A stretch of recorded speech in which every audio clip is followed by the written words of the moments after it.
Cet été, peut-être qu'un jour quelqu'un vous a dit « Viens voir, il y a un beau coucher de soleil. Viens voir, on va faire une promenade dans les Laurentides, voir les beaux paysages. Viens voir, on va aller voir les chutes Niagara. » Est-ce que vous avez répondu « À quoi ça sert? » Je ne pense pas.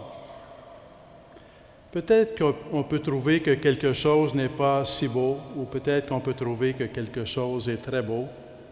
Mais en général, on cherche la beauté, et si jamais on trouve quelque chose de beau, on ne se demande pas à quoi ça sert d'aller voir quelque chose de beau. Au regard de la foi,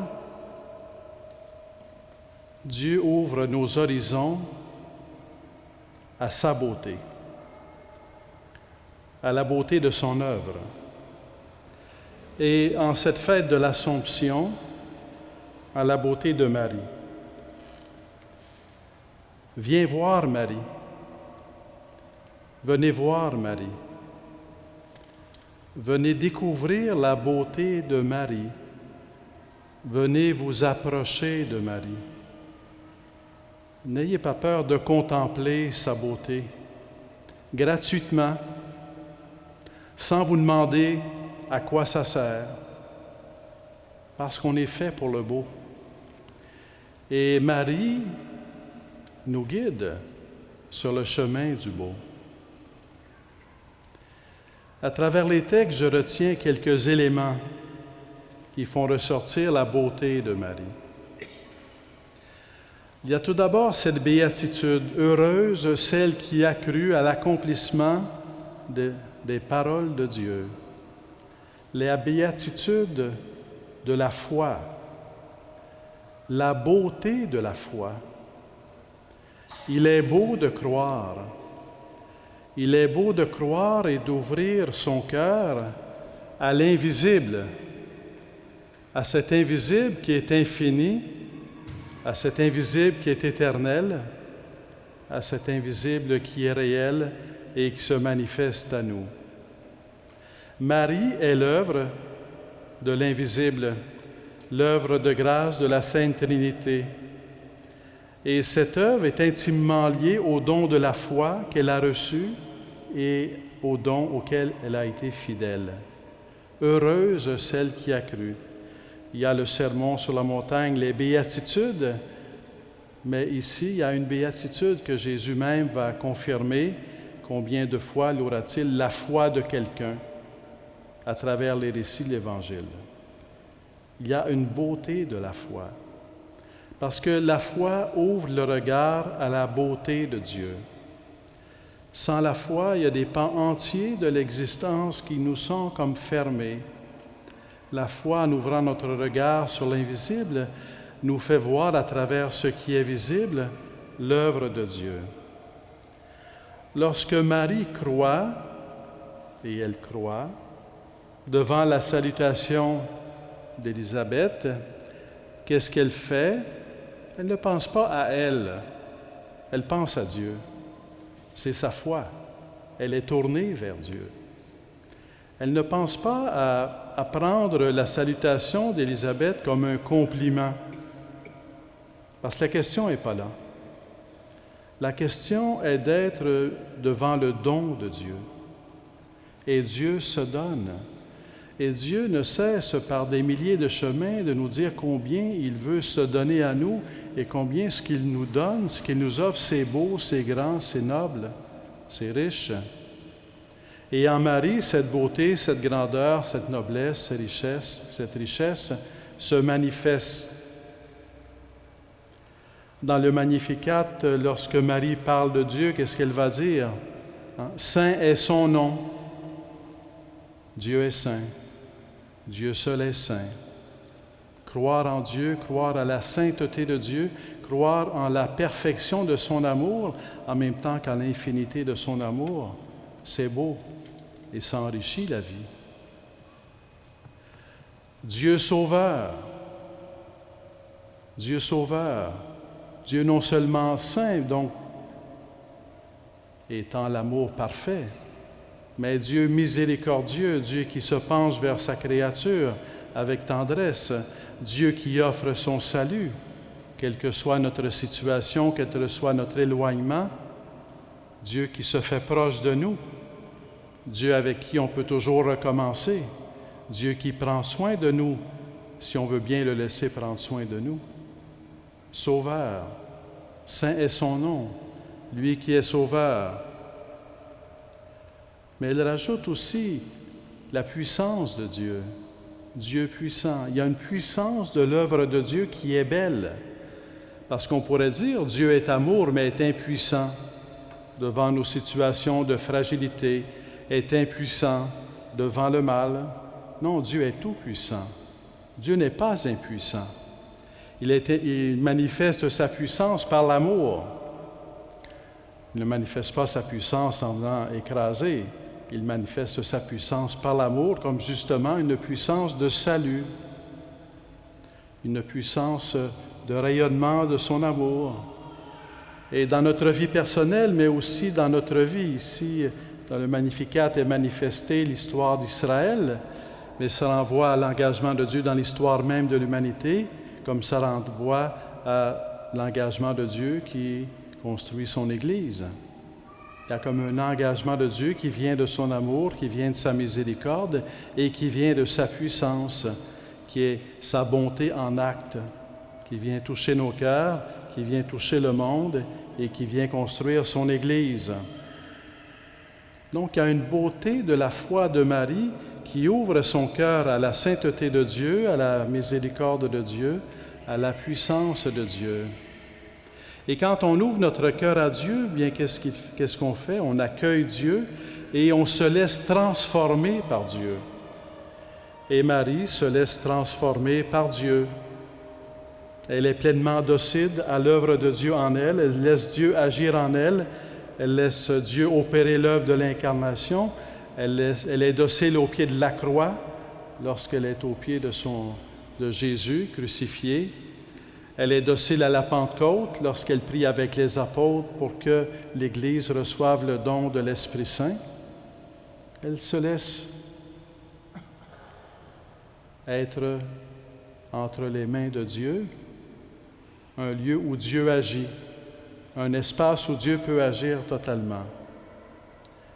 Elle s'en remet totalement à Dieu. Et l'Assomption, c'est un peu comme l'accomplissement de cette remise totale que Marie fait d'elle-même à Dieu. Il n'y a personne qui a le pouvoir de se donner la vie à lui-même. Tous ici, nous avons la vie parce que nous avons reçu la vie. Parfois, on l'oublie, mais on a reçu la vie. Lorsqu'on se tourne vers la vie éternelle que Dieu nous annonce, que Jésus-Christ nous annonce, une telle vie éternelle n'est possible qu'en Jésus-Christ, crucifié et ressuscité. On ne se donne pas la résurrection. On reçoit le don de la résurrection en participant à la résurrection du Christ. On reçoit la béatitude, on reçoit la plénitude de la vie de Dieu dans notre âme et dans notre corps. Non, on ne se la donne pas, on la reçoit. Donc l'Assomption, c'est comme l'achèvement de cette vie de foi où Marie, par sa foi, avec sa foi, dans sa foi, s'en remet complètement à Dieu, s'en remet totalement à l'œuvre de Dieu, se remet totalement toute sa vie dans les mains de Dieu. Cet accomplissement de cette remise totale de soi à Dieu, elle est commencée depuis toujours, depuis sa naissance. Marie est celle qui s'en remet à Dieu. En ayant été exempte du péché originel, elle est humble devant Dieu et elle s'en remet à Dieu. Elle a l'humilité de la créature de Dieu qui se voit vraiment comme créature de Dieu et qui s'en remet à Dieu. Comme fille d'Israël, elle est cet enfant de Dieu, cette fille de Dieu. Elle a appris dans le peuple d'Israël à être enfant de Dieu, qui veut servir Dieu, qui s'en remet à la volonté de Dieu, qui se laisse guider par Dieu. Et elle va aimer jusqu'au bout en étant fidèle à Jésus-Christ, en étant au pied de la croix. Cette remise de soi entre les mains de Dieu accompagne Marie toute sa vie jusqu'à l'accomplissement de l'Assomption dans la vie éternelle. Donc, contempler Marie et regarder Marie dans la beauté de sa foi, dans la beauté de la remise qu'elle fait d'elle-même, remise totale en Dieu, entre les mains de Dieu, pour après se laisser toucher par cette grâce qui l'habite, cette grâce de foi et d'abandon et de remise de soi entre les mains de Dieu. Parce que Marie est la mère de Jésus.